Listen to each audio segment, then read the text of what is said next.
आप सभी को रीता मौर्य का सादर प्रणाम। आज मैं आप लोगों के बीच में बहुत प्यारा सा छठ मैया का गीत लेकर के आई हूँ। अगर आप लोगों को हमारा वीडियो अच्छा लगता है तो आप हमारे इस वीडियो को लाइक करिए, चैनल को सब्सक्राइब करिए, शेयर करिए, अपना प्यार आशीर्वाद हम पर बनाए रखिए। आप लोग मेरे वीडियो को फुल वॉच करके देखिए। आप लोग वीडियो कहाँ से देख रहे हैं ये कमेंट बॉक्स में हमें ज़रूर बताएं। मेरा वीडियो आप लोगों को अच्छा लगता है तो एक लाइक शेयर ज़रूर करिए। छठी मैया के ऊंची नीची घाटिया ओह में चललो ना जाए, ओह पे चललो ना जाए। छठी मैया के ऊंची नीची घाटिया ओह पे चललो ना जाए, ओह पे चललो ना जाए।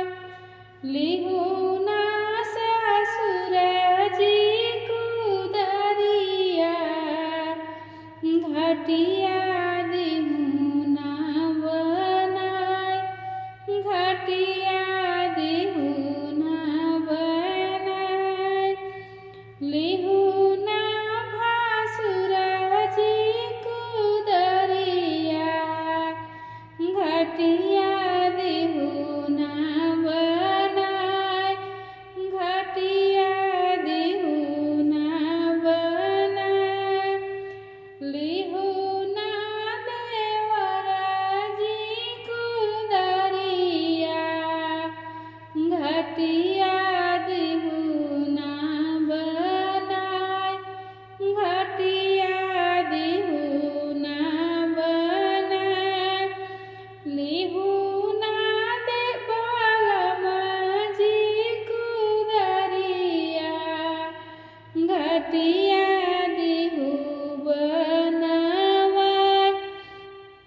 घटिया दिहू बनवाए। हम करबा छठिया बरतिया, दौरा घाटे पहुँचे, दौरा घाटे पहुँचे। हम करबा छठिया बरतिया, रउआ अर्घ दियवा, रउआ अर्घ दियवा। साँझे के देबो अर्घिया, भोरे भोरे मंगबो आशीष, भोरे भोरे मंगबो आशीष। साँझे के देबो अर्घिया, भोरे भोरे मंगबो आशीष, भोरे भोरे मंगबो आशीष। पाँच पूता सूरज देवा दिहलें, धियवा मंगबो जरूर, धियवा मंगबो जरूर। पाँच पातोहा छठी माई दिहली, दमदा मंगबो जरूर, दमदा मंगबो जरूर।